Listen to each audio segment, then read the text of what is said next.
शेतकरी मित्रांनो, रामराम. या ठिकाणी अंकुश भाऊकडे आपण आलेलो आहोत. आणि अंकुश भाऊच्या शेतामध्ये जर तुम्ही पाहत असाल तर मागच्या वर्षीची कापूस पराठीचे जे काड्या आहेत ते या ठिकाणी तुम्हाला कुजत असलेले दिसतील. आणि कुठलाही भाग जमिनीच्या बाहेर काढायचा नाही, तो जमिनीत कुजवायचा आणि ते जे बॅक्टेरिया आहेत, ज्या उपयुक्त जे जीवाणू आहेत त्यांना खायला द्यायचा. त्यामुळे तुमची जमीन ही सुपीक बनते आणि सुपीक बनल्यानंतर आपलं पीक चांगलं येतं.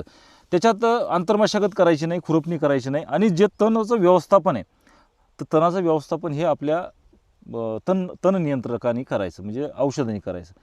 तर हे जे पद्धत आहे, ही पद्धत आपण यासमोर ह्या सविस्तर व्हिडिओ असा टाकलेला आहे. तर तुम्ही जर बघत असाल तर या ठिकाणी मागच्या वर्षी जे पिकं आहेत त्याचेसुद्धा अवशेष तुम्हाला या ठिकाणी दिसतील आणि ते कुजलेले दिसतील. हे जे ते हे कुजलेले आहेत. याचा जेवढं तुमचं हे स्ट्रॉंग, तेवढं त्याला कुजायला वेळ जास्त लागतो, तेवढं त्याचं बॅक्टेरिया किंवा सूक्ष्मजीवाणू ते खायला जास्त मिळतं. आणि आता आपण प्रत्येकाच्या दरवाजामध्ये गाई म्हशी राहिलेले नाही आणि आपल्याला जे शेण आहे ते शेण आता ट्रॉलीनं आपल्याकडे राहिलेलं नाही.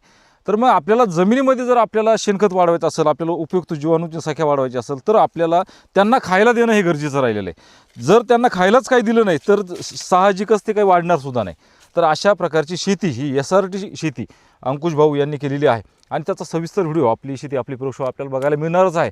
तर अंकुश भाऊ, आपण एकदा आपलं परिचय करून द्या. माझं नाव अंकुश सदाशिव नन्नेर, राहणार गोपेगाव, तालुका पाथरी, जिल्हा परभणी, पोस्टवाडी. माझा मोबाईल नंबर 77 75 09 96 81. आणि तुम्ही जर बघत असाल तर या ठिकाणावरती त्यांनी मागच्या वर्षीचे खोडं तुम्हाला या ठिकाणी दिसतीलच. सोयाबीनचे खोडंसुद्धा या ठिकाणी दिसतील. याचा अर्थ काय की जे आहे ते जमिनीला द्यायचं आणि जमिनीतून फक्त पीक आपल्याला उत्पन्न आपल्याला घ्यायचं. बाकी जमिनीला पाला पाचोळा काड्या कुड्या हे सगळे जे ते आपण हे कुजायला या ठिकाणी ठेवलेलं आहे.